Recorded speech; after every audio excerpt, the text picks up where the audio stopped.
celebrating a different cookie, fueling another small fire. Mile 81 became 82. Hour and a half later, 90s. 90 fucking miles, no training. Who does that? Hour later, 95. Almost 19 hours non-stop. Done it. 100 miles. Or did I brain foggy? Ran one more lap. Mile 101, just to be sure, race over, staggered to the chair. Kate put the poncho liner over me, shivering, fog thick. Vision blurred, felt warmth on my leg, pissing blood again. Knew what was next, porta potties 40 feet away. Felt like 40 miles, tried to stand, too dizzy, collapsed back. Immovable object, accepting the inevitable, shit myself again. Worse this time, backside smeared. Kate knew. Emergency mode. Got me to the car, backseat, frantic. Wanted ER, I wanted home. Second deck apartment. Leaned on her, arms around her neck up the stairs. Balanced me against the wall, opened the door. Few steps inside, blacked out, came to on the kitchen floor. Shit, blood, urine caked on me. Feet destroyed, blisters, bleeding toenails hanging by threads. Combination tub shower, she got it running, helped me crawl, climb in. Lay there naked, hot water pouring down. Shivering, looked like death. Felt like death. Started peeing again. Thick brown bile, kidney failure starting. Kate, petrified, called my mom. Friend who was a doctor heard symptoms. Now kidney failure. Kate hung up, stormed back in, found me fetal position. We need to get you to the ER, David. Shouting, crying, trying to reach me through the haze, heard her. Knew they'd give me painkillers, didn't want it, didn't want to mask this. This pain, this suffering, this was my trophy, accomplished something amazing. Harder than hell week. More significant than becoming a SEAL, more challenging than a rock. Done something maybe nobody had ever done. 101 miles, zero prep. Knew right then, sold myself short my whole life. There are levels to this shit, performance levels beyond what we imagine. Human body can withstand so much more than we think.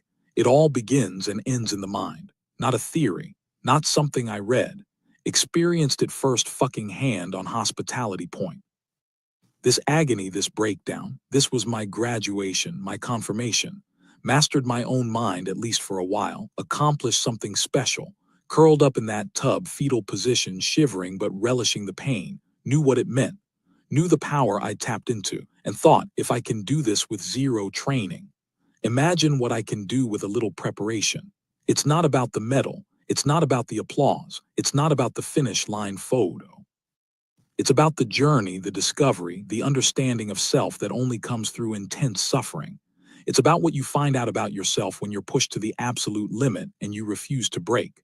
That knowledge, that resilience, that armored mind. That's the only trophy worth a damn. Everything else is just fucking noise. Chapter 7. The most powerful weapon. Listen close because this is where the rubber meets the fucking road. This is the core of it all. Forget everything else you think matters: talent, genetics, luck, resources. All bullshit, all secondary. The only thing that truly dictates whether you sink or swim, whether you crumble or conquer, is the weapon between your ears. Your mind. 27 hours.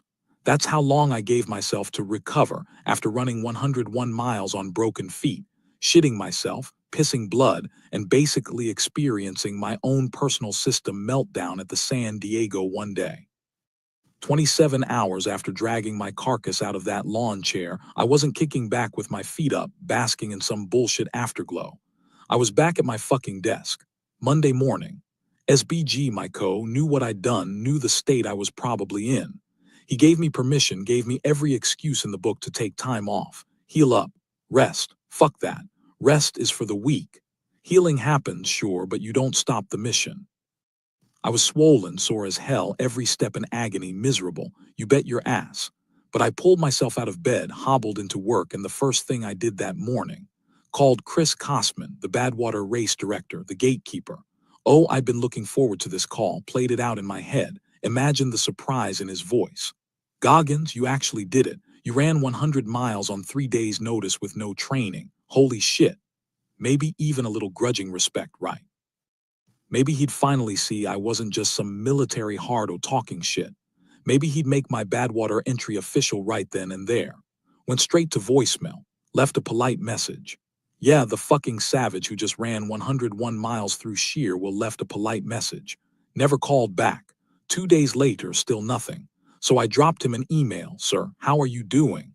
Ran the 100 miles needed to qualify. 18 hours, 56 minutes.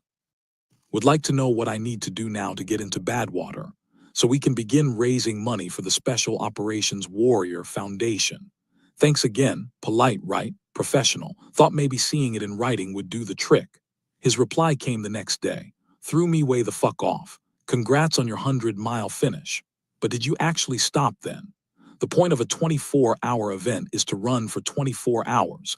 Anyway, stay tuned for the announcement that you can apply.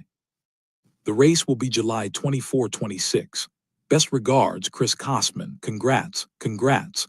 Motherfucker, I didn't just finish. I did what you told me to do, what you implied was impossible.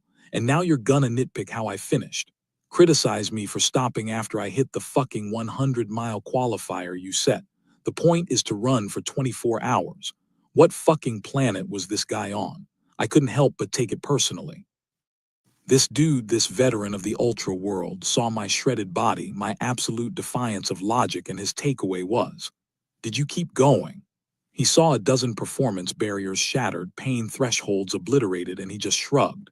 None of it meant shit to him. Okay, cooled off for a week. Let the rage simmer down, looked into other races, maybe bolster the resume. Found a 50-miler on Catalina Island. Nah, only triple digits impress a guy like Kosman. And honestly, my body was still monumentally fucked. Couldn't run 3 feet without pain, so I crafted my rebuttal. My frustration, my anger, my sheer disbelief channeled it. Thanks for emailing me back. See, you enjoy talking about as much as I do. Only reason I'm still bugging you is because this race and the cause are important. If you have any other qualifying races you think I should do, please let me know. Thanks for letting me know I'm supposed to run the full 24 hours. Next time I'll be sure to do that. Little passive-aggressive. Maybe. Didn't give a fuck.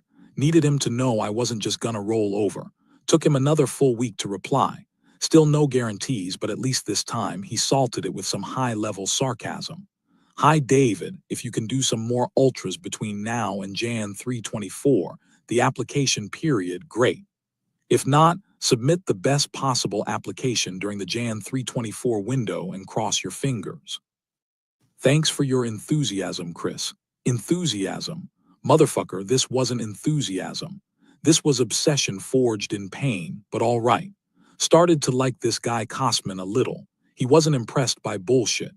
He didn't care about my SEAL background, didn't care about the hype. He had standards. He was the immovable object, and if I wanted to get past him, I had to become the unstoppable force. What I didn't know then was that he was just one judge on a 5-person committee reviewing over 1,000 applications for 90 damn spots. My resume was thin as hell. He held 10 wild cards, could have guaranteed me a spot right then. But he didn't. He kept pushing me, making me earn it, making me prove it beyond any doubt, making me build a bulletproof application, found another race, Hurt 100, Oahu, triple canopy rainforest. 100 miles, 24,500 feet of vertical gain and loss. Himalayan shit. Jagged EKG profile. Couldn't do this one cold. Needed training, but my body was still broken from San Diego, December now. Walking upstairs was torture. Doubt crept back in. Then a distraction, Vegas Marathon. Had it circled for months with Kate and my mom. First year it was on the Strip. Supposed to be a fun weekend, cheer Kate on, maybe stroll with my mom. No illusions about my own fitness. Try to run the week before quarter mile was all I could manage. Stress fractures still screaming, tendons wobbling even with the special ankle wraps I found. Race day. Beautiful morning, music pumping, thousands of people smiling, supposed to be a spectator. Horn blows at 7 a.m. Pavlov's dog. Something clicked. Charged down the boulevard, leaving Kate and Mom shocked in my wake. Pain was bad first quarter mile, then adrenaline dump. Mile 1, 7, 10 pace. Kept going like the asphalt was on fire behind me. 10K mark around 43 minutes. Solid. Still couldn't believe I was running. Body broken, how was this happening? Soft casts, fuck that. Running a marathon, mile 13, halfway point. Official clock, 1:35:55. Holy shit, did the math. Boston qualifying time for my age group was under 3:10:59. I was right on the cusp.